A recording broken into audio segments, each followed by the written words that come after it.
안녕하십니까, 김중태입니다.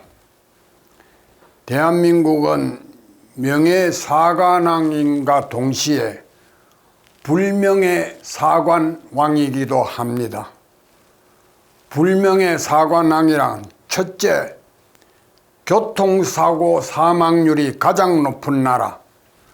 둘째, 자살률이 가장 높은 나라. 셋째, 고아수출을 가장 많이 하는 나라. 네 번째, 신생아의 출생률이 가장 낮은 나라입니다.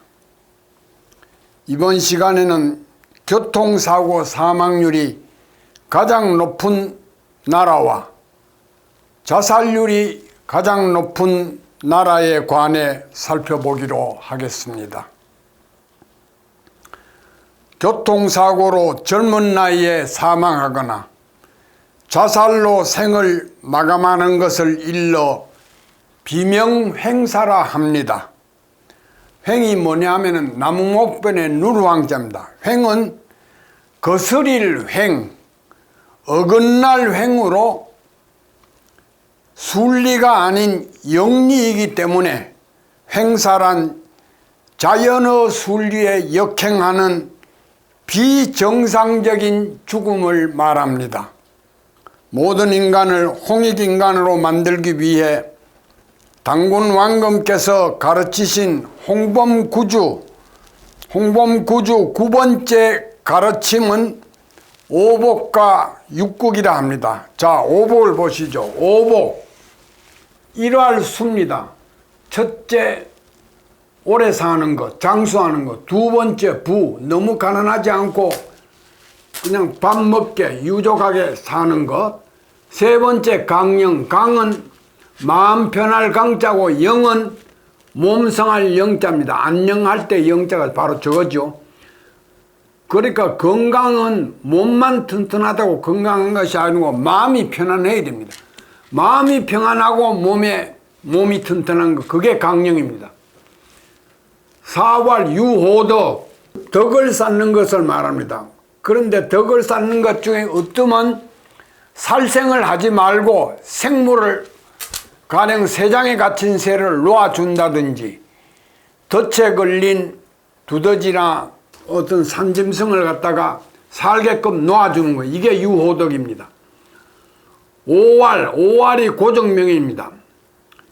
누워서 편안하게 잠자듯이 죽는 것, 이게 고정명입니다. 그러니까 비명횡사의 반대죠. 행사는 엉뚱하게 죽을 나이가 아닌데 엉뚱하게 죽는 겁니다. 그 다음에 육국은 뭐냐면은 6개의 극단적인 이야기인데 일할 흉단절입니다. 흉은 뭡니까? 말하자면 교통사고로 사망하거나 안 그러면은 자살로 생을 마감하거나 이게 흉한 겁니다. 이게 뭐 길한 건 아니죠. 그 다음에 단절은 뭐냐면 여러분 요절이라고 말 들어보셨죠? 죽을 나이가 아닌 젊은 나이에 짧을 단자, 절은 구부러질 절자입니다. 빨리 생명을 마감하는 거, 이게 흉단절입니다. 이활, 이활, 소위 질병 걸리는 거, 전염병 걸려서 죽는 거. 삼할, 우, 근심 걱정이 너무 많아서 이것도 이제 육국이고, 사활은 빈, 너무 극도로 가난한 거. 오활은 악입니다. 나쁜 일로 범죄를 저지르는 거. 육할, 양, 6번째, 몸이 지극히 쇠약해지는 거. 이게 육국입니다. 그러니까 5가지 복이 첫째로서 오래 사는 장수고, 이걸 다 말했죠. 그런데 오복의 첫째인 수와 5번째 고종명은 육국의 첫 번째인 흉단절과 뗄래야 뗄 수 없는 관계에 있습니다. 무병장수 고종명은 모든 사람의 공통된 소망이지만은 이러한 사람들의 소망을 배반하는 행사와 요절을 가능하게 하는 삼흉, 3가지 흉은 뭐냐면 전쟁, 그 다음에 둘째는 전염병, 셋째는 대흉년입니다. 전쟁이 일어나면 많은 사람이 횡사하고 젊은이들이 횡사하죠. 또 요절을 합니다. 죽지 않을 나이에 젊은 나이에 죽는단 말입니다. 그 다음에 전염병은 수십만의 목숨을 단숨에 앗아갑니다. 요즘 유행하는 코로나 바이러스, 이게 세계적으로 지금 수십만, 60몇만이 죽었습니다. 얼마나 더 죽을지 모릅니다. 아직도 지금 앞이 안 보여요. 이게 집단적으로 많은 사람이 죽게 되고, 그 다음에 대흉년이 들면은 수많은 사람이 굶어 죽게 됩니다. 전쟁과 전염병과 대흉년의 삼흉은 일반적으로 한꺼번에 몰려올 수가 있습니다. 그 대표적인 예가 바로 임진왜란과 6.25 전쟁입니다. 여러분, 임진왜란 기억하시죠? 그때 우리가 아는 그 유성 허준이가 황해도 피안도 지방에 전염병이 대유행했는데 그걸 고치러 나갑니다. 근데 또 전쟁이 나면 또 농사를 짓던 농민들이 군인으로 차출되기 때문에 대흉년이 지대로 나요. 농사 질 손이 없기 때문에. 그러니까 이게 전쟁과 전염병, 사람이 많이 모이고 피를 많이 흘리면 전염병이 유행하기 마련입니다. 그 다음에 대흉년, 이게 한꺼번에 닥친단 말입니다. 60년대 초 보릿고개로 대변되던 가난한 시절, 너무나 배고픈 나머지 쓰레기통에 버려진 보고알을 먹고 중독사한 사건이 많았습니다. 60년대 초창기에. 그리고 60년대 초창기에 또 많았던 집단사가 뭐냐면은 연탄가스 중독입니다. 연탄가스 그 가스 중독으로 집단사하는 경우가 있었어요. 근데 이거는 어느 정도 예방이 가능합니다. 보고알을 안 먹으면 되는 거고, 연탄가스 그 방문을 열어놓고, 아무리 추운 겨울이라도 문을 조금 열어놓고 자면 연탄가스가 새어나가요. 너무 문을 꼭꼭 닫고 있기 때문에 연탄가스 중독사가 납니다. 근데 이거는 예방이 가능한데, 교통사고나 그 다음에 자살, 이거는 예방이 불가능합니다. 그러니까 교통사고를 예방하기 위해서 운전자들에게 할 수 있는 말이 운전에 항상 조심하라, 똑똑히 운전해라, 이 말밖에 할 말이 없어요. 예방이 불가능합니다. 그러나 교통사고의 책임에 있어서 정부와 도로공사에도 책임이 있습니다. 예를 들면은 저번 강론에서 설명하였듯이 산이 많은 우리나라의 도로, 특히 고갯길은 오리을자가 이렇게 많은, 이렇게 을자를 계속 포개면 꼬부랑고개가 되죠. 이렇게 꼬부랑고개. 이걸 아리랑고개로 한다. 오리 모습을 닮은, 이걸 오리가 포개 있는 모습입니다. 그 대표적인 아리랑고개가 99고개로 대변되는 대관령고개. 그 다음에 울고 넘는 박달재, 충주 제천간에 울고 넘는 박달재. 그 다음에 문경세제 등이 있습니다. 그런데 도로공사나 정부에서 하는 거 보면 그 밑으로 그냥 터널을 뚫어가지고 단숨에 그냥 그 고갯길을 넘어가는 게 아니라 그냥 통과하도록 터널을 뚫어놨단 말입니다.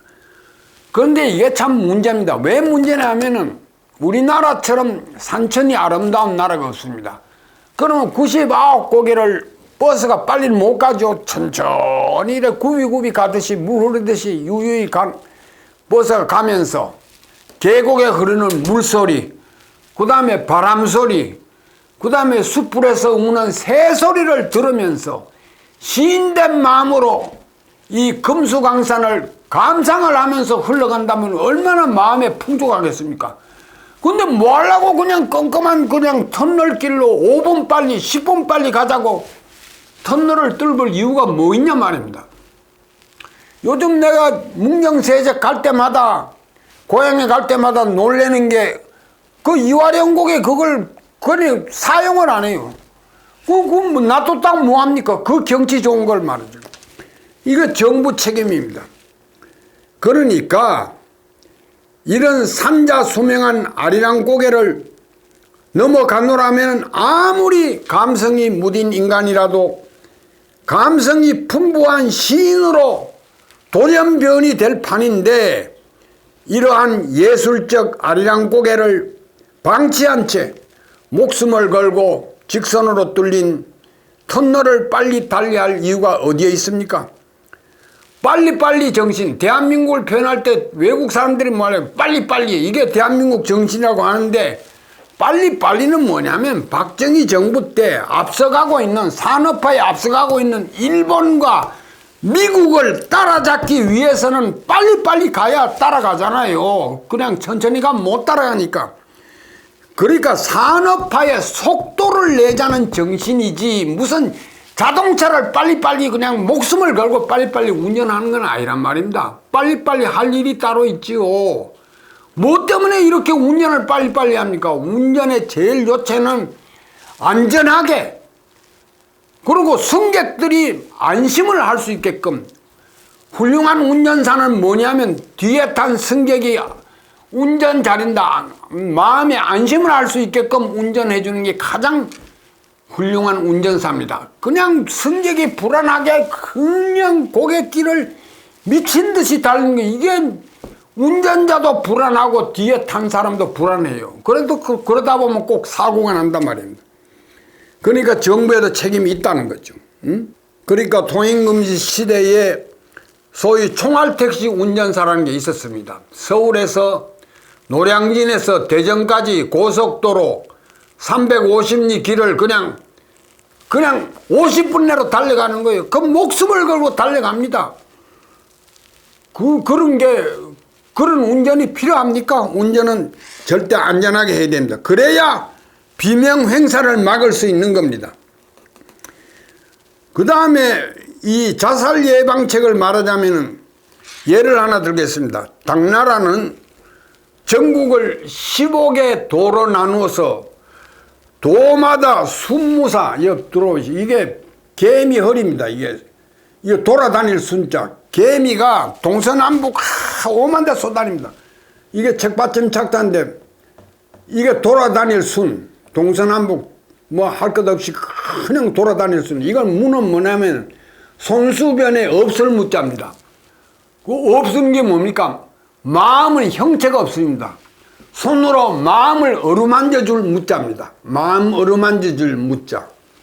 그러니까 부지런히 돌아다니면서 마음을 어루만져 주는 사신, 이게 오늘날 말하는 경상북도 같으면 도지사죠. 우리나라도 도가 바로 당나라의 그 행정 직제를 본따라서 전국을 이태조 때 전국을 8도로 나눴지요.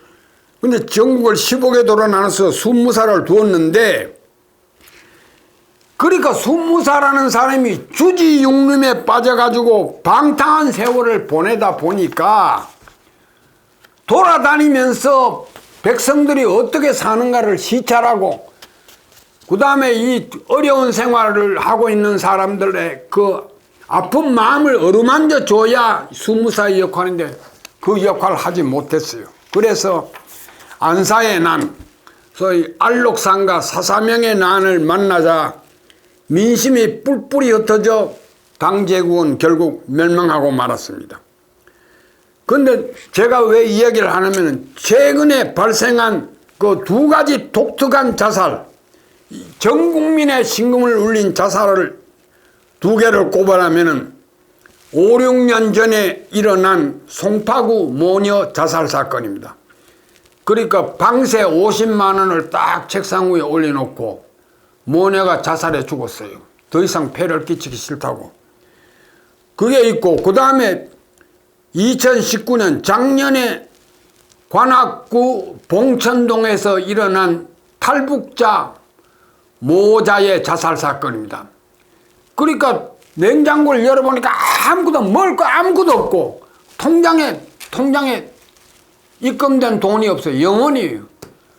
그 탈북자 모자가 그냥 젖먹이하고 같이 죽었단 말입니다. 그런데 송파구가 당나라 도보다 작잖아요. 송파구 엄청나게 작은 데입니다. 근데 송파구 그 인간들, 공무원들 뭐 하는 거란 말인데, 숙무사처럼 돌아다니죠. 송파구 그거 얼마나 된다고. 돌아다니면서, 아이고, 못 사는 사람 없나. 사람이 극도로 못 살게 되고, 가난에 시달리면 자살에 대한 유혹을 느낍니다. 이 괴로운 세상 더 이상 살아서 뭐 하겠냐. 여기서 생을 마감하자. 근데 혼자 죽는 것이 아니고 꼭 어린 자식 새끼, 자식이 무슨 죄가 있습니까? 갓난아기가 무슨 죄가 있다고 어머니가 자살하는데 같이 자살해, 동반 자살해야 됩니까? 그러니까 이거는 행정부의 책임이 있는 겁니다. 송파구청에 뭐 하고 있는 것들이에요, 공무원들이. 근데 그 후로 이 사람들이 징계받았다는 소리 없어요. 그 다음에 봉천구, 관악구 봉천동 동장 뭐 하는 거예요?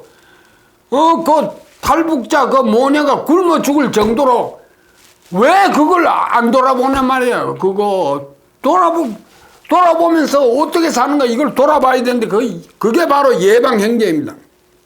예방행정은 뭐냐면은 일본이 지금 예방행정을 잘해요. 선진국 행정은 다 예방행정입니다. 예를 들면은 여름철 해수욕장에 사람들이 많이 모입니다. 사람들이 많이 모이면은 전염병 발생 우려가 있어요. 항상 탈의실도 없고 이 샤워실도 없는데 모래사장에 그냥 한꺼번에 50만 명이 몰리니까 오줌 눌 때도 물 안에서 그냥 바닷물 속에서 오줌을 싸요. 그래서 저도 옛날에 그 도라홈이라는 그 눈병이 옮은 적이 있습니다. 그러면 미리 행정관이 거기 가서 방역 소독을 합니다. 소독을 하고 전염병 발생 안 되도록 이건 미리 조치를 해야 돼. 쓰레기를 제치고 쓰레기 있는 곳에는 항상 파리, 모기 이런 그 해충들이 막 득실득실 끓어요. 근데 우리나라는 항상 예방행정 하나도 없어요. 만날 소 잃고 오양강 고치기 시계 사고 나서 마지막에 뭐 반성문 쓰고 뭐 아이고 잘못했단 말이죠. 그래봐야 뭐합니까? 사람 죽었는데. 이게 우리나라 행정입니다. 그러니까 교통사고 사망이나 자살 이거는 얼마든지 예방할 수 있습니다. 예방할 거를 예방 못하는 건 행정부 책임이에요. 육국 중 하나인 극심한 가난은 자살로의 초대장인 만큼 공무원들은 미리 이들을 찾아서 서울에 못 사는 사람이 무지하게 많습니다. 서울에 혼자 사는 독거노인이 100만 명이라 그랬어요. 혼자 살아요. 아무것도 없어. 근데 이거 혼자 사는 사람들이 그 생활이 괴로우니까 자살에 대한 유혹을 느끼는데 공무원들 뭐 하는 겁니까? 일일이 찾아다니면서 구청장 전부 다 선거로 뽑았어요. 구청장 뭐 하는 거예요? 이 사람들이 우리나라 공무원들이 뭐 북하면 해외 연수 가고 돈 들여가지고 국가 예산 들여가지고 저거들 여행 다니는데 취미가 있어요. 이런 예비 자살자, 극심한 가난에 시달리는 사람들을 일일이 찾아다니면서 위로하고 뭐 도울 일이 없나 이런 걸 항상 생각해야만 이런 자살자를 막을 수 있다 이겁니다. 그러해서 순무사들이 그랬던 것처럼 사람의 몸만 튼튼하다고 해서 건강한 게 아닙니다. 마음의 상처를 받으면 마음이 아파요. 마음 아픈 사람들이 많습니다. 우리나라에 지금. 얼마나 많습니까? 몸은 튼튼한데 마음이 아파요. 마음 아픈 사람들의 마음을 어루만져주는 순무사의 역할을 공무원들이 해야 됩니다. 우리나라가 뭐냐? 인정이 많은 나라예요. 한국 민족처럼 눈물 많고 인정 많은 민족이 없습니다. 근데 요즘은 어떻습니까? 아파트에 옆방에 누가 사는지 같은 아파트에 30년을 살아도 옆집에 누가 사는지 몰라요. 그리고 우층에서 소리가 난다고 층간 소음이 난다고 칼 들고 가서 찔러 죽이는 세상이에요. 이웃 사촌이 아니라 이웃 원수인 세상입니다. 이런 것이 모두 다가 불행한 비명 행사를 초대하는 바로 초대장입니다. 앞으로 이 사건을 계기로 해서 송파 모녀 자살 사건과 관악구 탈북자 모자 자살 사건 이 두 가지 사건을 계기로 해서 다시는 이런 극심한 가난으로 자살하는 이런 비극적인 일이 벌어지지 않기를 바라고, 우리 국민들의 장기인 인정이 넘치는, 인정이 봄에 피는 진달래처럼 활짝 피어나는 이런 세상이 오기를 소망합니다. 감사합니다.